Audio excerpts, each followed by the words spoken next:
Welcome back to 101 Tips for Interviewers and Interrogators. I'm your host, Dan Walters, and we're covering tip number 25.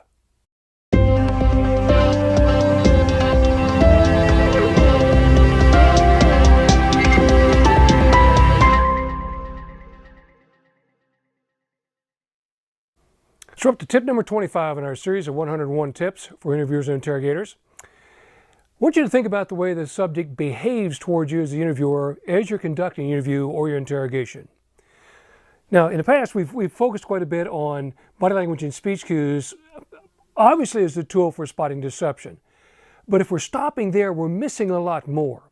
We're missing a lot more information that tells us the subject's behavior, what should be our next tactic, what should I be doing next as the interviewer to progress the interviewer to some type of positive resolution. So subjects react or respond to the particular dialogue. Now let's make the distinction between reaction and response. One of the best definitions I've ever heard or read was by the great motivational speaker Zig Ziglar. He said, think of reaction and response this way. Let's say you have some medical condition, you're under treatment with the physician, and you go back in for a checkup and the doctor says you're having a reaction to your medication, a reaction to the treatment. Now, is it a positive thing or is it a negative thing? Of course, that's a negative. The reaction is not going well. There's something going wrong with the treatment regimen. Now, let's say you go to the doctor and he says, you're responding to the treatment. So how do we classify that? Okay, that means that you're getting better, that you're making progress. So think of the behaviors your subject generates as falling in one of those two categories. Now, we talked a little bit earlier about the 5 behaviors that subjects use of anger, depression, denial, bargaining, and acceptance. Of those first 4, anger, depression, denial, and bargaining, your subject's in a reaction behavior. I want to think you think of reaction like this. If the subject's behavior stops progress, stalls progress, or diverts you away from some type of resolution. Follow that? Whatever the subject's doing, does it stop you in your tracks? Does it reverse the process? Does it block you or does it divert you away?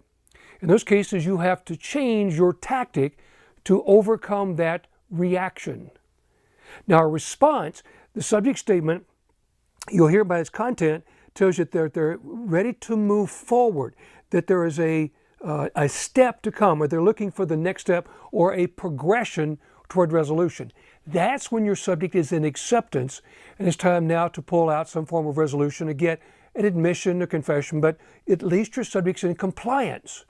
So look at your behaviors from your subject in that form.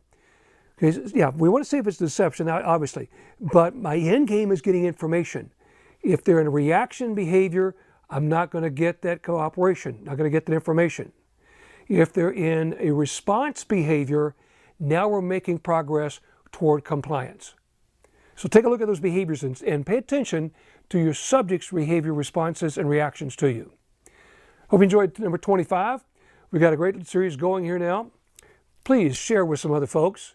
It's not their fault that they're missing some of the interviews. It's not their fault that they're not getting the success interviews. It's because some of the training that's been perpetuated that is diverted or has distracted us from what's real objective and good progress and good tools. And many of these things have been disproven by mountains of criminal justice, criminal research. So pass this along to other folks. Send them the link. And also connect with me on Facebook, Twitter, LinkedIn, YouTube. Make sure to subscribe to the channel. If you just happen to find this one, there's going to be a whole series when we finish. So look forward to seeing you again when we get back to tip number 26. Until then, be safe.